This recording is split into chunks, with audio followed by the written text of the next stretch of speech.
Vivimos en una era fascinante, pero ¿y si lo pensamos fríamente, profundamente irónica? Pensemos en esta imagen por un momento. Ujú. En un mundo donde el agotamiento laboral, el famoso burnout, está absolutamente por las nubes y la gente ya no da más de sí, Sí, totalmente. pues la solución a nuestro estrés más humano podría ser sentarnos a oscuras frente a una pantalla a confesarle nuestras frustraciones más íntimas a una máquina. Es que suena fuerte, ¿eh? Hablamos de código puro y duro. Inteligencia artificial que no tiene corazón, que no tiene la capacidad de sentir absolutamente nada. Parece el inicio de una novela de ciencia ficción distópica, pero es una realidad tangible que ya está sobre la mesa. Así que un saludo muy cordial y una cálida bienvenida a toda la audiencia que nos acompaña en esta nueva exploración detallada de la información. Es un verdadero placer compartir este espacio de análisis a fondo. Y es una exploración que sinceramente llega en un momento crítico para la sociedad. Porque la promesa histórica de la tecnología siempre ha sido facilitarnos la vida logística o productiva, ¿no? Claro, hacer las cosas más rápido. Eso es. Pero cuando cruzamos la frontera hacia la salud mental y la gestión del estrés, el terreno se vuelve increíblemente resbaladizo. Hoy no estamos analizando una simple herramienta para mandar correos de forma automática, sino un intento muy serio y desde mi punto de vista a la vez muy cuestionable de digitalizar la regulación emocional humana. Exacto. Y para eso tenemos una misión muy clara hoy. Nuestro análisis gira en torno a un estudio tremendamente revelador que acaba de salir del horno. Se titula Percepciones de los usuarios de un chatbot basado en LLM para la reevaluación cognitiva del estrés. Es un estudio de viabilidad, y ojo porque no es un trabajo cualquiera, viene respaldado por investigadores de instituciones de peso pesado. Hablamos de la Universidad de Stanford, la Universidad de Toronto, Microsoft y Georgia Tech. Casi nada. El objetivo de nuestra charla es desentrañar si un chatbot, específicamente uno basado en el modelo GPT-4, realmente puede ayudarnos a replantear el estrés laboral mediante una reevaluación cognitiva, o estamos simplemente ante un parche digital, rígido, que no comprende en absoluto la complejidad de la mente humana. Yo, y lo digo desde ya, veo un potencial democratizador inmenso en los resultados que vamos a ver. Estoy muy entusiasmado. Ya, bueno, y yo por el contrario veo motivos más que suficientes para mantener un escepticismo muy riguroso. Soy bastante más crítica. Este estudio es valioso, por supuesto, arroja luz sobre muchas cosas, pero los matices y las enormes limitaciones del experimento nos obligan a cuestionar hasta qué punto una máquina sin conciencia puede realmente ofrecer un soporte que vaya más allá de la mera ilusión. A ver.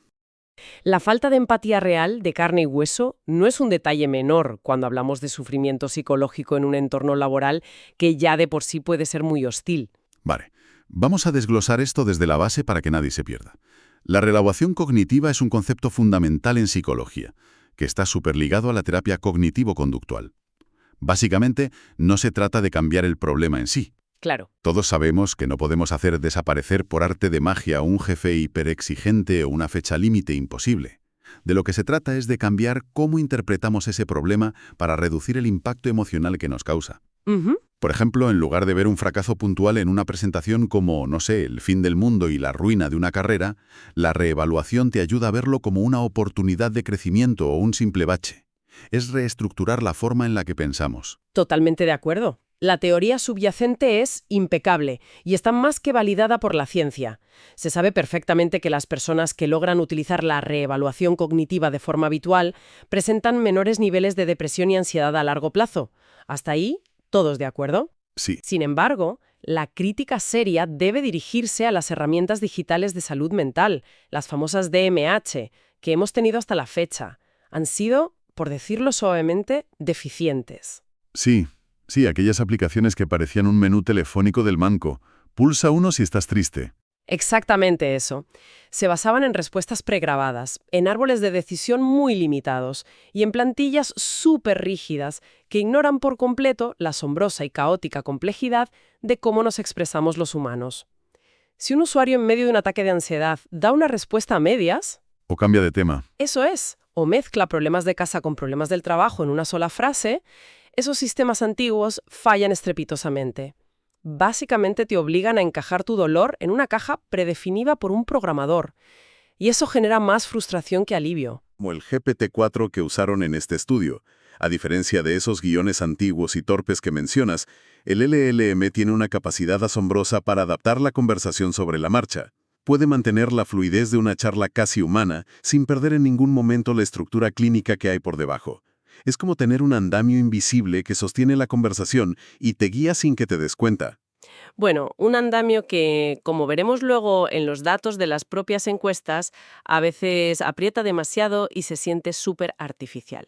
Pero repasemos cómo se construyó ese andamio exactamente en el experimento, porque el contexto lo es todo. Perfecto. El diseño del estudio me parece muy sólido. Reclutaron a 100 empleados del sector tecnológico en Estados Unidos.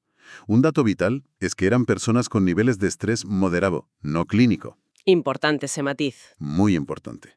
Tenían una puntuación media de 21,26 en la escala de estrés percibido. Estos 100 participantes interactuaron con el chatbot de GPT-4o en lo que en psicología se llama una intervención de sesión única, o SSI por sus siglas en inglés. Ajá. Es un proceso estructurado en 11 pasos muy concretos. 11 pasos que el bot tiene que cumplir a rajatabla. Exacto. El bot empieza preguntando de forma muy abierta cuál es la situación. Luego va indagando poco a poco sobre qué parte exacta es la más preocupante. Y va guiando al usuario hasta que éste logra hacer un resumen de su problema en un formato clásico de la terapia cognitivo-conductual. El modelo de desencadenante y pensamiento. Ese. Identificar el desencadenante, luego el pensamiento automático que genera, luego el sentimiento y finalmente el comportamiento. Una vez que el usuario tiene todo eso desglosado frente a sus ojos, el bot le ayuda a replantear el enfoque. A ver, hay que poner los números sobre la mesa y mirarlos con lupa, sin dejarnos llevar por el entusiasmo tecnológico. Estamos hablando de interacciones que duraron en promedio unos 23 minutos. Sí, Unos 12 o 13 intercambios de mensajes por parte del usuario. La gran pregunta que cualquiera debería hacerse es, ¿de verdad una charla de 20 minutos con una interfaz de texto realmente sirve de algo frente al desgaste laboral que alguien lleva acumulando durante meses? pues agárrate, porque los datos cuantitativos de este estudio dicen que sí, y de manera súper contundente. No es una mejora sutil. Hubo reducciones estadísticamente significativas en la intensidad del estrés que percibían los usuarios antes y después de usarlo. ¿Ya? El valor P, que es lo que mide la validez estadística en ciencia, fue de 0,002. Eso es muy sólido. Es un buen número, sí. Además, hubo mejoras significativas en la mentalidad sobre el estrés, también con un valor P de 0,002. Es decir, los participantes pasaron de ver su estrés como un muro de hormigón que los aplastaba a verlo como un desafío que podían superar, en solo 20 minutos de teclear. Lo fascinante aquí es cómo los investigadores no se fiaron solo de la palabra de los usuarios en los cuestionarios postestudio, triangularon esos autoinformes de «me siento mejor» con un análisis automatizado de los propios textos de la conversación. Sí, eso es brutal. Utilizaron 3 modelos diferentes para medir la temperatura emocional de la charla. Dividieron la conversación en 4 partes, en cuartiles, desde el principio hasta el final, y usaron herramientas técnicas muy específicas. Un clasificador de sentimiento basado en el modelo Roberta, un clasificador de estrés, también de Roberta, y un evaluador de estrés basado en el propio LLM. Para quienes nos escuchen y no estén familiarizados con estos términos tan técnicos, imaginemos que Roberta es simplemente una inteligencia artificial entrenada de forma masiva para leer entre líneas. Eso es. Es capaz de escanear un texto y detectar de forma autónoma si el tono de quien escribe denota angustia, enfado, calma o frustración. Una explicación muy precisa.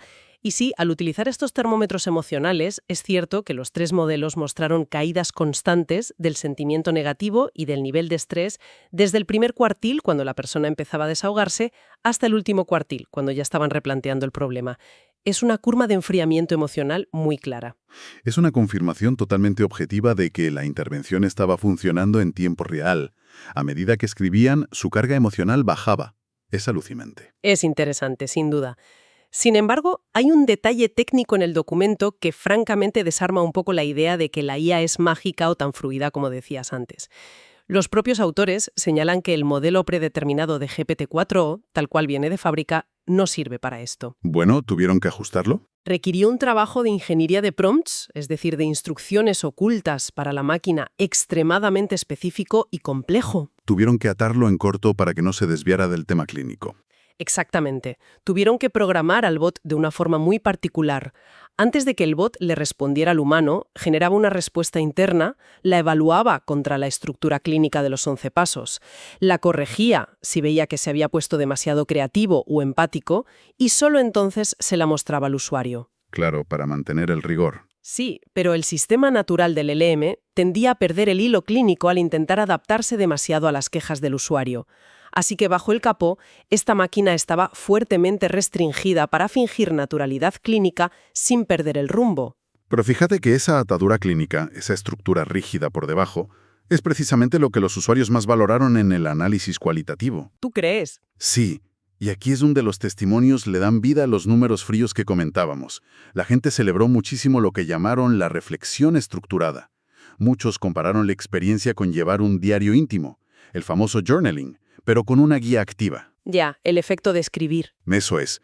El participante número 15 relató cómo esta estructuración de la conversación evitó literalmente que su ansiedad entrara en una espiral descontrolada. Le obligó a ir paso a paso en lugar de agobiarse por todo a la vez. Claro. Es innegable que verbalizar y externalizar un problema ayuda a ralentizar el pensamiento catastrófico. Piensa en cuando tienes la cabeza a 1000 por hora, al borde de un ataque de nervios. Sí. Solo el hecho de tener que sentarte, abrir un chat y obligarte a teclear qué es exactamente lo que te pasa, eso ya te frena. Impone un orden necesario a unos pensamientos que suelen ser muy caóticos. Y hay un ejemplo brillante documentado en el apéndice C del estudio que ilustra todo este proceso a la perfección. Me parece vital mencionarlo porque baja toda esta teoría a la tierra. Es el caso real de un usuario cuya jefa cambiaba constantemente las fechas límite y le añadía tareas de un día para otro. Un clásico absoluto de la oficina. Una fuente inagotable de estrés laboral, desde luego. Totalmente. Pues el pensamiento automático de este usuario ante esos cambios repentinos, y cito textualmente, era: voy a parecer tonto y voy a incumplir los plazos. Ajá. ¿Cuál era el sentimiento asociado a eso? Miedo absoluto.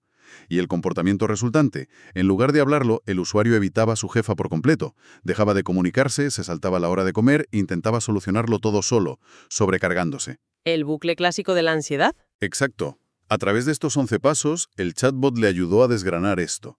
Le hizo ver que estaba interpretando los cambios logísticos de la empresa como un ataque personal directo a su capacidad, y ahí es donde la IA le ayudó a replantear la situación como un desafío normal de adaptación. Le sugirió que al enfrentarlo podía demostrar su profesionalidad comunicándose proactivamente con la jefa para fijar nuevos planes de manera realista. Es un replanteamiento muy de manual, del libro de texto de primer año de Psicología Cognitivo-Conductual. Sí, pero fue efectivo, le funcionó. Y lo logró porque la máquina ofrece algo invaluable.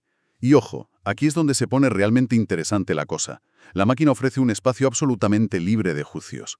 Ya. El participante 42 mencionó expresamente esto. Dijo que pudo desahogarse sin el menor temor a ser juzgado. Y eso es clave.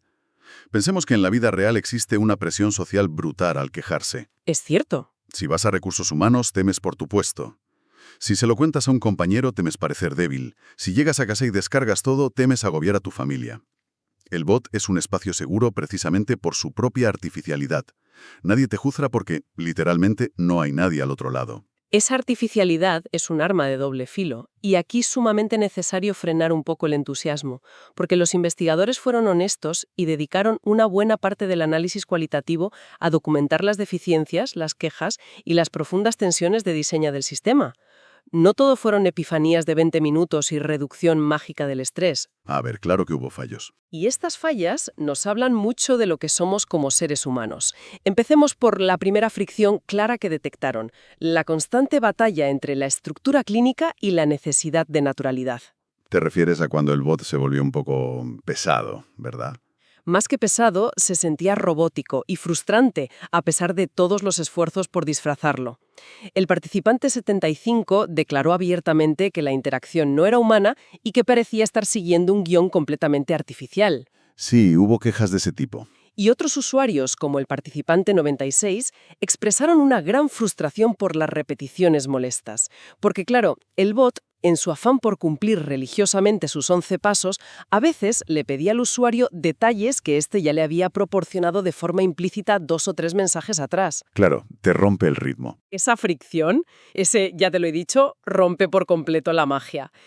le recuerda al usuario de forma muy brusca que, al final del día, está charlando con una base de datos glorificada que no retiene el contexto de la conversación como lo haría una persona.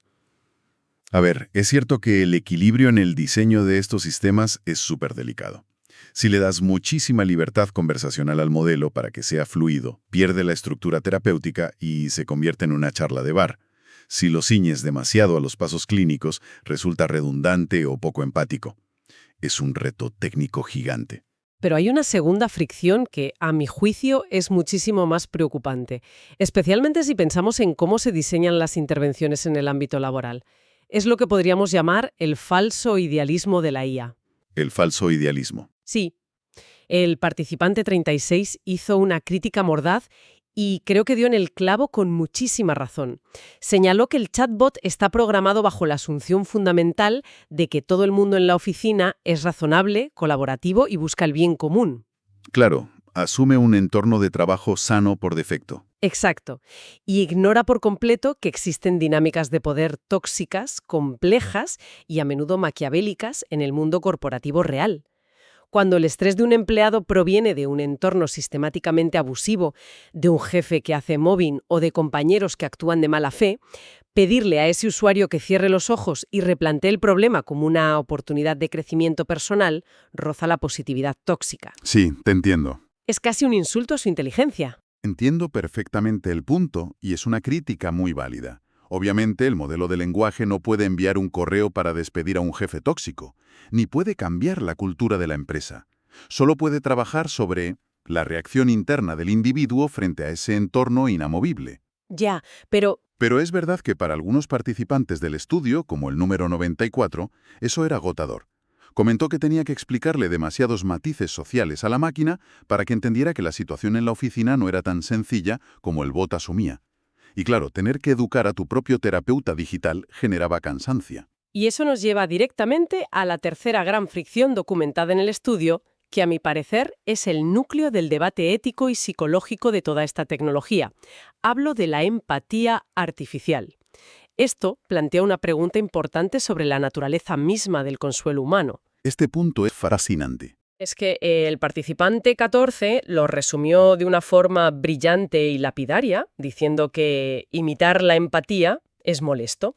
El participante 51 fue incluso más allá, declarando una desconfianza instintiva y fundamental hacia un software que es, por definición, incapaz de sentir una sola emoción. Es el rechazo a la mentira. Exactamente. ¿Sirve de algo real el consuelo de una entidad sin conciencia? Cuando el bot escribe en la pantalla, siento mucho que estés pasando por esto, debe ser muy duro, es una mentira algorítmica calculada. Claro. No siente nada, no sabe lo que es estar cansado, no sabe lo que es tener miedo a no pagar el alquiler. Y para muchos humanos, recibir palabras de consuelo de algo que no comprende el sufrimiento de manera encarnada, no solo es inútil, sino que genera un rechazo profundo, les pone los pelos de punta. Es una reacción absolutamente comprensible y visceral. Pero fíjate en la dualidad de los resultados, porque la mente humana es increíble. Mientras unos rechazaban totalmente esa empatía simulada por considerarla falsa, otros participantes como el 44 o el 58 decían en las encuestas que el mensaje se sentía amable y reconfortante. Ya. Sabían perfectamente que era un bot, no estaban engañados en ningún momento, pero aún así, a un nivel subconsciente, percibían y valoraban el intento de la interfaz de ser comprensiva. Quizá nuestro cerebro está tan profundamente programado para la interacción social que respondemos positivamente a las señales de empatía, ya sea que vengan de un humano que nos abraza o de una interfaz de texto cuidadosamente diseñada en un servidor. Y ese es un debate que está al rojo vivo en el campo de la interacción persona-ordenador. Hay expertos que sugieren que, viendo este rechazo de una parte de la población, las futuras inteligencias artificiales quizás deberían dejar de fingir emociones humanas. Sugieren que adopten un tono totalmente neutral, analítico, puramente socrático. Para evitar dar miedo. Claro, para evitar ese temido valle inquietante emocional, donde la máquina intenta ser tan humana que francamente da escalofríos. Entonces, ¿qué significa todo esto a gran escala? ¿Por qué para nuestra audiencia es tan relevante debatir sobre este experimento tan específico que se hizo en Silicon Valley? Pues porque es innegable, nos guste más o nos guste menos, que el futuro de la salud mental en el entorno laboral y la gestión del estrés a nivel masivo va a pasar por la integración de este tipo de herramientas. Eso parece inevitable, sí. Estas intervenciones de sesión única, estas soluciones rápidas de 15 o 20 minutos, representan una victoria enorme en términos de accesibilidad. Para quienes nos escuchan, piensen en la posibilidad de poder procesar un ataque de ansiedad brutal justo antes de una presentación importante.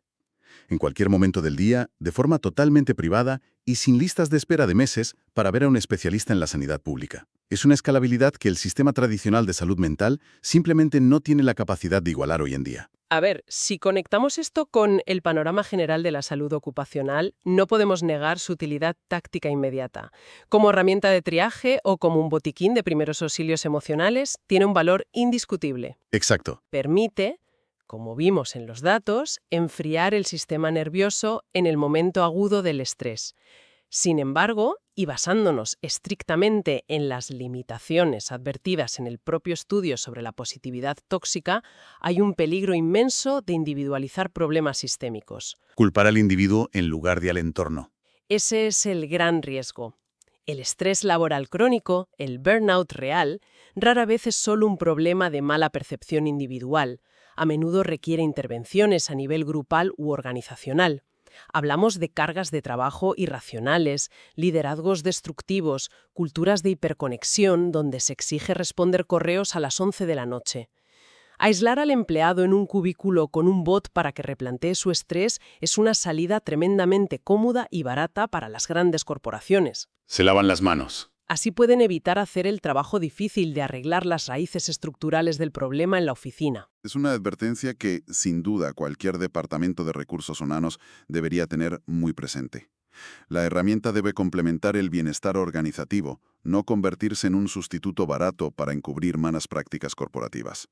Pero, aún poniendo todas esas advertencias legítimas sobre la mesa, creo que el simple hecho de satisfacer esa necesidad profundamente humana de verbalizar nuestros problemas ya es enorme. Dar un espacio para desenredar esa maraña de pensamientos oscuros que nos asaltan de madrugada o frente al escritorio, aunque sea con un software, ya representa un paso adelante colosal. Bien, creo que es el momento de extraer y consolidar los grandes aprendizajes de esta extensa charla. Para no perdernos en la filosofía, ¿qué certezas objetivas nos deja este estudio sobre la mesa?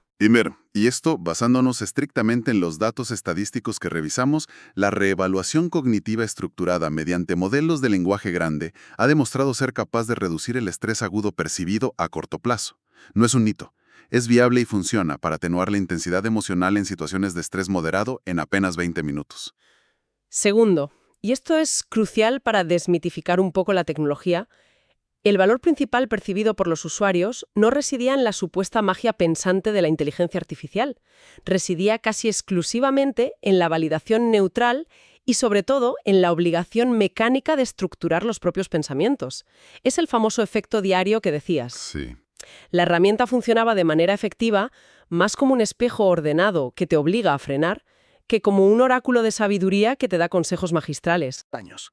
Existe una difícil balanza entre mantener una conversación que suene natural, pero que a la vez no pierda el rigor del marco clínico necesario para ayudar. Y por supuesto tienen que lidiar con ese profundo rechazo o tensión que muchísimos humanos experimentan ante la empatía simulada de las máquinas. Ya la falsa humanidad.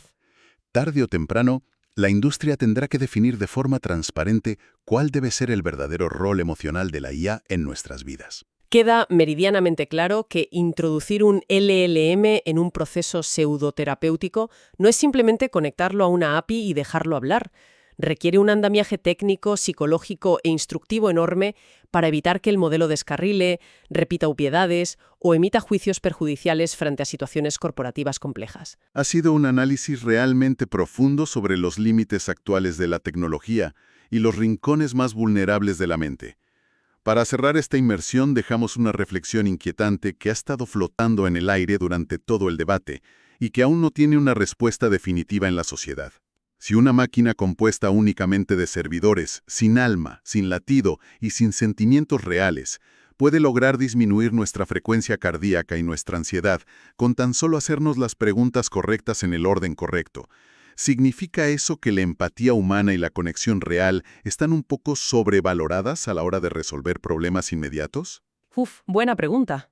¿O simplemente confirma que en el fondo los humanos casi siempre tenemos nuestras propias respuestas y solo necesitamos a alguien, o en este caso a algo, que nos escuche en absoluto silencio y sin juzgarnos para poder encontrarlas? Una paradoja fascinante de nuestro tiempo, sin duda alguna. La máquina inerte que de forma involuntaria nos ayuda a entender nuestra propia condición humana. Totalmente. Agradecemos inmensamente a toda la audiencia por acompañarnos a lo largo de este riguroso y extenso análisis a fondo. Es una buena idea, para la próxima vez que el estrés llame a la puerta de forma imprevista, intentar este ejercicio de estructurar el desencadenante, el pensamiento y la acción, ya sea charlando con un bot de última generación o simplemente a la antigua usanza, con papel y bolígrafo. Hasta nuestra próxima exploración.